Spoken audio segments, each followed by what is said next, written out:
Yo Tamagon! Seperti biasa, bagaimana kabar kalian di minggu ini? Jangan lupa untuk selalu bersyukur ya, dan semoga kita semua diberi kemudahan dan keselamatan dalam melakukan aktivitas apapun.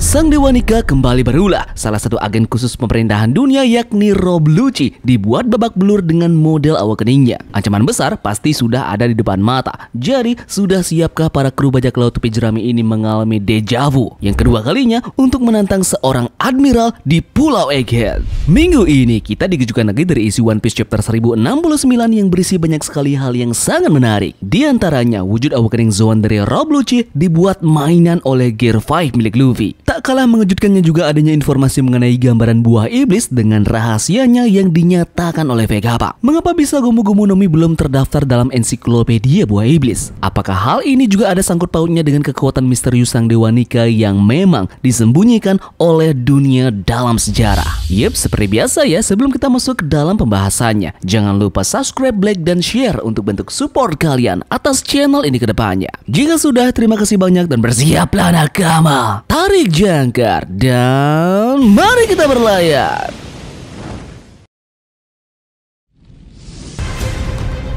Chapter One Piece 1069 kita kali ini diberi judul Everything Exists for a Reason. Dalam chapter kita kali ini mendapatkan sampul cover yang kembali menceritakan kisah dari Germa 66, dan kali ini kita ada pada volume 26. Dalam flashback yang dimiliki oleh Vinsmoke Jaji dan juga Caesar Clown, terlihat sebuah kapal di sana. Nah, ini adalah pusat penelitian dari organisasi Meds dan dibiayai oleh Dewa Fortune yang juga dikenal sebagai Raja Rentenir dalam salah satu tamu di pesta Big Mom pada saat di Volcanic Island.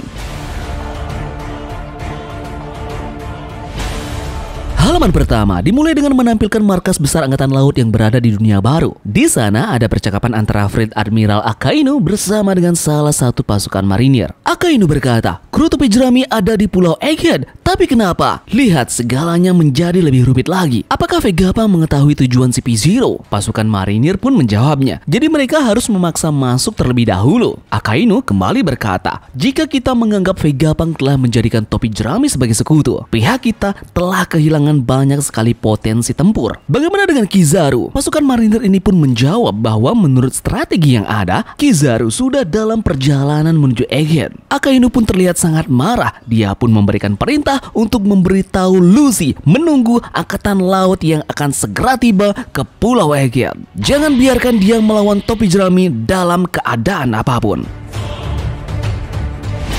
Kemudian panel beralih kembali dan sekarang kita akan menuju ke dalam Pulau Egghead. Di sini kita bisa melihat kondisi terakhir pasca Vegapunk Atlas yang terkena serangan Rokugan oleh Rob Lucci. Sekeliling dari area tersebut orang-orang tampak panik melihat ledakan yang telah terjadi. Mereka pun tampak berteriak, Atlas sama telah dipukuli. Mereka penjajah, mengapa si Pervol melakukan kekerasan? Kondisi ini pun dilihat oleh kelompok Luffy yang pada saat itu lewat di daerah tersebut. Mereka tampak sangat kaget melihat Rob Lucci ada di pulau ini. Rob Lucci kemudian kembali ke bentuk manusianya. Dia berkata, ini adalah pulau pemerintah. Chopper pun menjawabnya, kau benar, kami yang aneh di sini. Ayo cepat kabur ke atas, Luffy. Di sana Kaku terlihat sangat kesal karena kru bajak laut topi jerami juga berada di pulau ini. Bahkan bukan cuma mereka, Kaku juga melihat adanya Jewelry Bonnie yang bersama dengan Luffy. Kaku kemudian memberitahu kepada Lucy untuk tidak menyentuh ataupun melawan mereka. Sejak topi jerami menjadi seorang Yonko, kita tidak bisa melawannya tanpa izin dari petinggi. Luffy pun terlihat memberikan Bonnie yang masih pingsan kepada Jinbe untuk menjaganya. Nah, setelah para agen khusus pemerintahan dunia yakni CP0 ini melihat Luffy beserta dengan Bonnie dalam Pulau Egghead, mereka pun segera membuat laporan yang akan mereka berikan ke angkatan laut dengan kasus ini. Kemudian lantas Luffy berupaya untuk melihat kondisi dari Vegapunk Atlas yang telah dihancurkan oleh Rob Lucci. Dia sangat syok melihat keadaan Atlas yang benar-benar rusak parah. Lucy pun kemudian sempat berkata bahwa aku mengerti itu berita buruk jika kita bertengkar,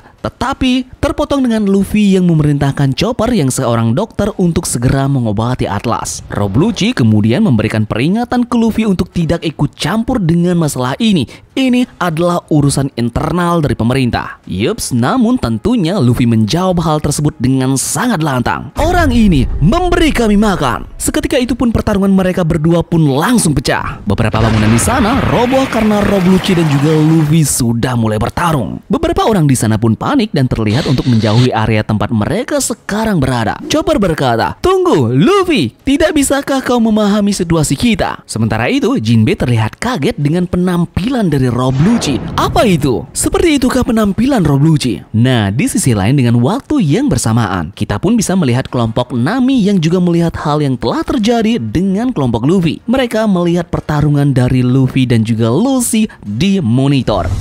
Selanjutnya kita pun diperlihatkan bagaimana wujud dari hibrida dari Rob Lucy yang sudah masuk ke dalam mode awakening. Bentuk hibridanya tampak sama, namun ada hal yang unik, yaitu dimana sekarang bulu-bulu yang berada di sekitar area punggungnya berubah menjadi layaknya api dan juga ada awan hitam yang menyelimuti tubuhnya persis seperti Gear 5 milik Luffy. Rob Lucci pun melakukan Cywar kepada Luffy. "Tapi Jerami, kau bukan satu-satunya yang menjadi lebih kuat." Kemudian kita kembali lagi ke kelompok dari Nami berada. Di sana tiba-tiba muncul Vegapunk yang asli yang sangat kaget melihat bentuk yang dimiliki oleh Luffy. Vegapunk berkata, "Saka, jadi dia sudah muncul, sang prajurit putih." Yang lain tampak kebingungan melihat kakek tua yang masuk tersebut. Namun Franky sudah mengetahui bahwa dia merupakan Vegapunk yang asli dan matanya terlihat berbentuk hati. Vegapunk pun menanyakan bentuk dari Luffy ini kepada teman-temannya. Namun yang ada, teman-temannya juga terlihat kebingungan dan malah mengatakan bahwa itu memang kekuatan dari Gomu Gomu no Mi. Nah, Vegapunk pun mulai menjelaskan panjang lebar mengenai buah iblis Gomu Gomu no Mi yang dimakan oleh Luffy. Vegapunk berkata bahwa buah iblis Gomu Gomu no Mi tidak ada dalam buku ensiklopedia buah iblis di masa lalu. Usopp tentu kaget mendengarnya. Dia berkata, "Apapun yang kau katakan, pria itu sendiri mengatakan itu adalah Gomu Gomu, bukan?" Vegapunk kemudian berkata lagi, "Bentuk yang sangat indah. Buah iblis ini tidak dicatat dimanapun kecuali di teks kuno." Sanji terlihat bingung kenapa Vegapunk menyebutnya seorang dewa, sedangkan dia melihat sendiri bahwa itu adalah Luffy. Vegapunk kembali berkata, "Prajurit pembebasan selalu bercanda dan membuat orang tersenyum. Nama lainnya adalah Dewa Matahari." "Nika, tidak semua orang pernah mendengar hal ini. Aku yakin kau juga belum, kan? Nama ini terhapus dalam sejarah. Namun selama orang terus menginginkannya, itu tidak akan pernah hilang dari keberadaan dunia ini. Semua hal yang diinginkan sebelum dia menjadi ada. Sebagai contoh,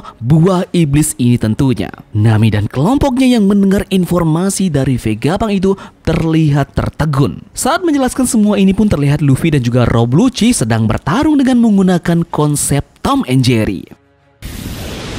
Vegapunk mengatakan bahwa segala sesuatu di bumi lahir dari keinginan manusia. Hal yang sama juga berlaku untuk buah iblis. Buah iblis adalah kemungkinan evolusi manusia yang diinginkan oleh seseorang. Setiap kemampuan mewakili keinginan seseorang akan menjadi apa mereka ini nantinya. Karena keinginan yang sangat tidak wajar, mereka pun dibenci oleh laut yang merupakan ibu dari alam itu sendiri. Itulah sebabnya kelemahan dari Akuma no Mi adalah air laut. Semua pengguna kemampuan yang menanggung kutukan tersebut pada dasarnya hidup di masa depan yang pernah diinginkan oleh seseorang. Salah satu dari banyak yang pernah dibayangkan seseorang sebelumnya. Itu merupakan teoriku. Apakah dewa itu ada atau tidak sama sekali? Itu tidak penting. Menarik bukan? Nah, kemudian panel terpotong kembali dan sekarang kita akan menuju ke salah satu tempat di Egghead, di mana di sana terdapat Sentomaru beserta dengan 3 Seraphim yang sudah berada di depannya. Seraphim tersebut antara lain Ace Snake, Ace Shark dan juga Ace Hawk. Sentomaru berkata, "Ini seharusnya menjadi hari liburku." Kita pun diperkenalkan Sentomaru yang berposisi sebagai pemimpin divisi dari Saints. Di sini Sentomaru seperti melakukan panggilan dengan denden musik ke Vegapunk. Dia berkata, "Bukankah tidak apa-apa jika kita bertarung dengan si P-Zero?" Vegapunk lantas menjawabnya, "Tidak, kau salah Sentomaru. Sebenarnya si P-Zero mengincar hidupku." Sentomaru pun terlihat kaget mendengar jawaban Vegapunk tersebut. Vegapunk berkata, "Maaf, tapi tolong hentikan si P-Zero." Sentomaru sedikit kebingungan. Dia menanyakan ke Vegapunk, "Itu berarti pengkhianatan untukku juga, bukan?" Vegapunk menjawab, "Itu benar, aku juga harus menanyakan pendapatmu." Yups, kita pun bisa mengetahui akhirnya masa lalu dari Sentomaru ini. Vegapunk dulunya adalah seorang dermawan yang mengambil Sentomaru ketika dia tidak punya apa-apa untuk dimakan. Nah, mendengar cerita tersebut, Sentomaru pun terlihat kebingungan dan juga bimbang untuk mengambil keputusan. Sentomaru langsung mengutus ketiga Seraphim tersebut tersebut menuju ke area pertempuran di mana si P-Zero sedang berada. Di sana terdapat Kaku yang berkata,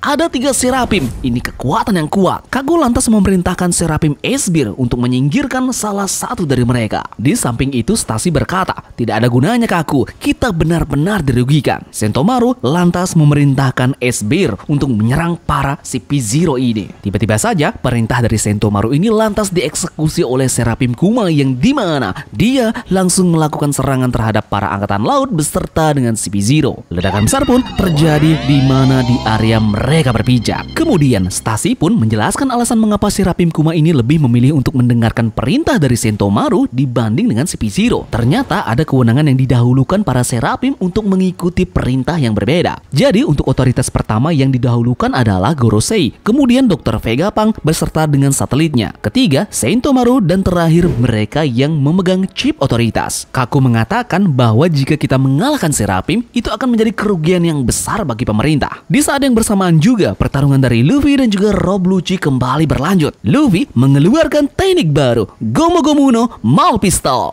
Luffy terlihat mengayunkan tangannya ke bawah tanah yang kemudian tinjunya kembali ke permukaan dan mengenai Rob Lucci. Serangan tersebut berhasil membuat Rob Lucci muntah darah. Berlanjut ke Sentomaru. Dia memerintahkan A-Snake untuk membawa topi jerami dan kelompoknya ke Vacuum Rocket. Dia berteriak, pimpin mereka ke Frontier Dome. Nah, pada saat yang sama kita pun kembali melihat bagaimana kelompok dari Luffy kabur menjauhi area tempat pertempuran dari Rob Lucci dan juga Luffy. Mereka melihat di belakang mereka terdapat 3 makhluk yang sepertinya mirip seperti mantan dari Shichibukai yang salah satunya adalah bentuk dari Jinbei. Jinbei berkata, Chopper, aku meragukan mataku sekarang. Chopper menjawabnya, aku pikir itu juga terlihat mirip denganmu. Jinbei kembali berkata, semua orang berkulit gelap itu terlihat seperti mantan Shichibukai. Aku tidak akan pernah mengira mereka membuat klon seperti ini. Nah, pada saat pertarungan dari Luffy ini, Luffy pun terhenti ketika dia melihat Sentomaru. Luffy menyapa Sentomaru dengan berbicara ramah dengannya saat dia melompat-lompat. Sentomaru pun meminta sesuatu kepada Luffy. Sentomaru berkata, topi jerami, kau tidak berada di tempat yang tepat untuk dengan riang memanggil aku dengan nama senjataku. Kita adalah musuh. Tapi apakah kau benar-benar akan membantu Pak Tua Vegapunk ini keluar dari sini? Luffy pun menjawabnya, yeps, dia bertanya itu kepada aku. Dan tentu aku baik-baik saja dengan itu. Sentomaru kembali berkata, apakah aku bisa mengandalkanmu? Sulit dipercayakan, kau adalah seorang Yonko. Aku juga tidak mengerti apa yang terjadi dengan penampilanmu sekarang. Yeps, chapter One Piece 1069 pun ditutup dengan panel yang sangat menyeramkan. Rob Lucci dengan wujud hibrida macan tutul model awak kening menyerang Sentomaru dengan sangat cepat dan ganas menggunakan sebuah teknik yang bernama Shugan. Sentomaru terlihat tersungkur terkena serangan tersebut. Luffy berteriak, pria kapak. Panel chapter 1069 pun ditutup dengan perintah dari Rob Lucci. Yang perlu kita lakukan hanyalah menghapus kontrol tersebut. Serapim, patuhi perintah kita. Yups, jadi mungkin itu saja yang bisa Tamagon jabarkan dan review mengenai chapter terbaru kita yakni chapter 1069. Eits, ingat untuk di minggu depan chapter akan libur ya karena Oda Sensei akan ke Arab Saudi untuk interview. Terima kasih dari kalian yang sudah menonton video ini dan semoga video ini membuat kalian terhibur. Sekian dari Tamagon dan turunkan jangkar. Mari kita berlabuh.